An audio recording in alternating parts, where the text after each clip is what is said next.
I'm sorry, I have to do a reaction video after I had to give myself some time to do this. But first of all, before we get into it, if you could, give me one of them, share it with those that are still getting over the shockers of this one.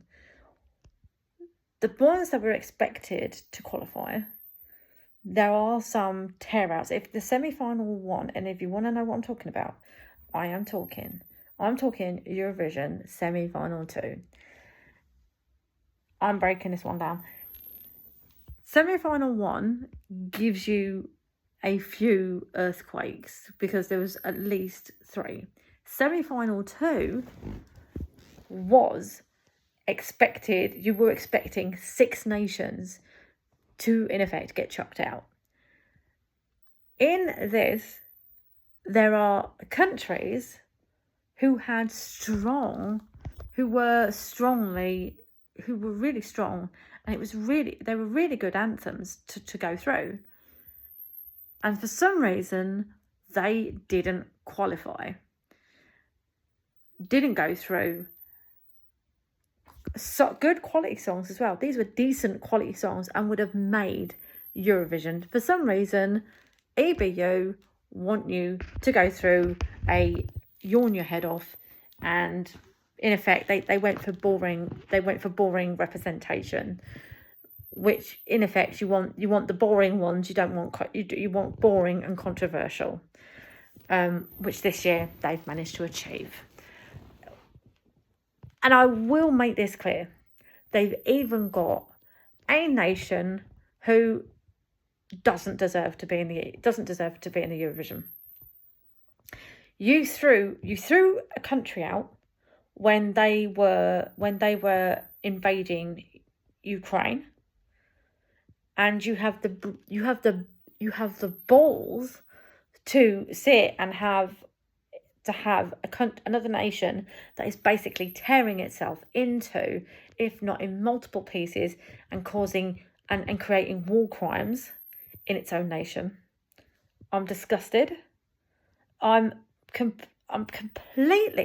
It's a complete travesty of justice for this. If this nation doesn't pull out of the Eurovision and sits down, continues to do what it's doing, quite frankly, I think they ultimately need to make this right by any Eurovision fan, because as a Eurovision fan myself, I'm looking at this and I refuse to even put sound on the TV when Israel goes on, because until the balance is made, I refuse to even sit there. And for 3 minutes, I'm more than happy to have the TV on silent. That is how strongly I'm feeling about it. There are songs in this that you just go, it has nothing to it. For me, it's the worst of it. Like, you're looking at it and going, this isn't there are certain tracks that you can get up and bop to, but the ones that you should be able to bop to are the ones that are being sent out of the Eurovision Song Contest. It really is, like, it's been a season of going, what the hell are you doing? It really is. If you really want a song that you can sit and say, how do you explain what you've just seen on TV? The UK's entry describes it perfectly. What the hell just happened? And they get a free ticket into the final without even having to try, without even seeing if the public likes it or not. And for the clangers, there were some absolute clangers that went straight through that I went, what? There's one, don't get me wrong, Luxembourg have got a weird one. Now, I'm one to talk about being weird, but Luxembourg, when I saw this in a playlist, I thought, this one has to be, this is a joke, right? Because it was going on a lot about poo. It was going on about, they were saying poupée, and I thought, okay, this is, when you get a clanger in your list and you just go, it was someone like dressed up like a doll, and I thought, nah, not doing it, not entertaining it. Only to find on the semi-final today, it actually was representing Luxembourg. And I went, no fecking way. But true to form, when you truly want to embrace madness, you can always count on the EBU and the EBU broadcasters to bring the madness to something like Eurovision.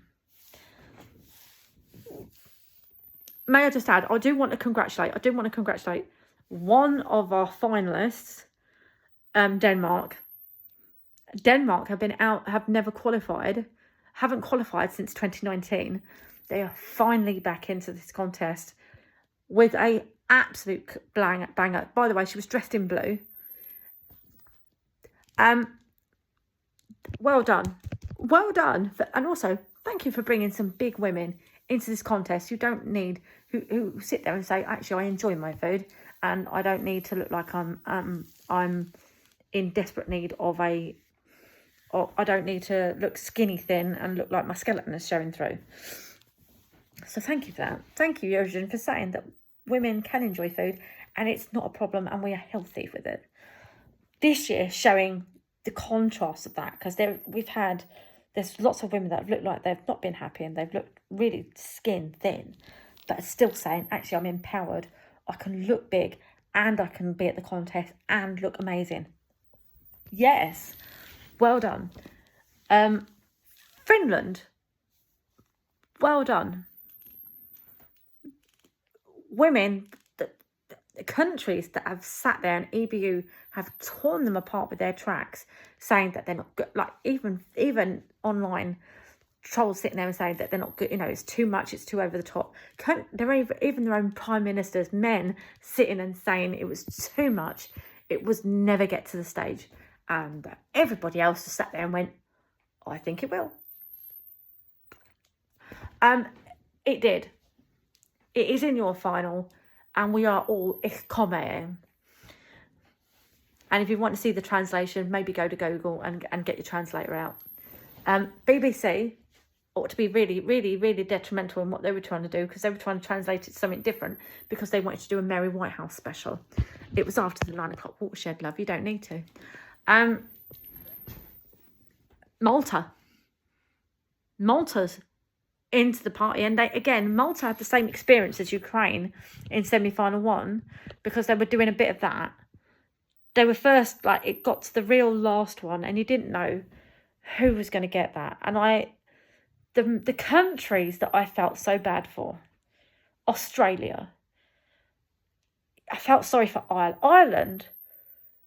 They were the biggest. The biggest hearts go out to Ireland, because Ireland have worked their butt off for this. Ireland, Australia in particular, it was very intercontinental, because they've gone to different places. They've done everything to qualify for this contest.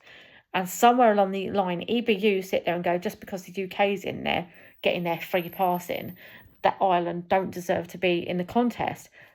Bullshit.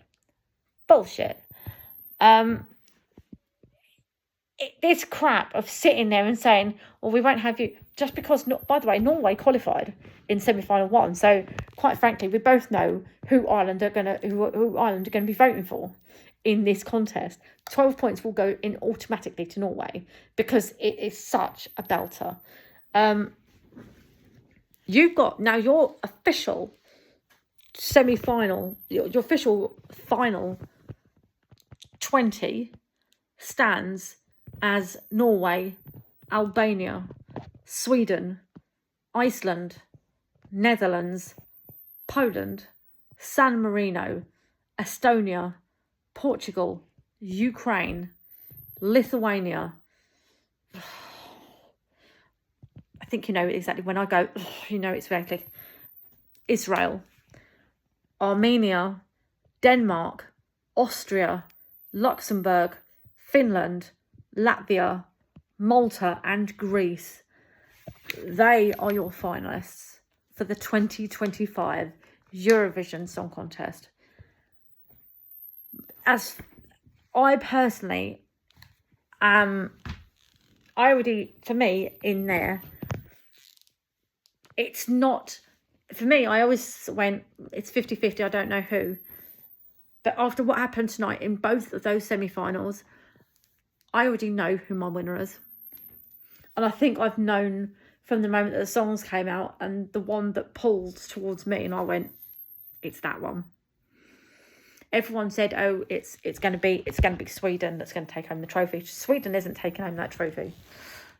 Sweden isn't taking home the trophy. Greece is taking home the trophy. Greece is taking home that trophy. It calls on so many different levels, whereas Sweden's a fun one.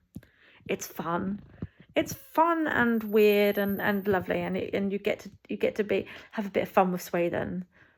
But if you want something temporary, go for Sweden. If you're looking for depth, then you go to Greece, and Greece will give you that depth. That's what I think. What do you think? Are you a Eurovision fan who has only just stepped into this? By the way, I do want to make clear, Austria, who qualified for this, Austria's qualified, and the artist is half Filipino. May I just add that this is bringing in huge attention to the artist, because the artist, has got, has Austrian heritage, but also Filipino. So the cultures are blending. It's a lovely blend. Lots of people witnessing their Eurovision for the first time, and many seeing it subsequent Eurovisions. If you are looking for, the final will be set for Saturday the 17th in Basel. Who do you want to win? All I can say is, when Europe calls, who do you want? Which city do you want to see, or country do you want to see in 2026 for the Eurovision Song Contest? And that vote comes down to you.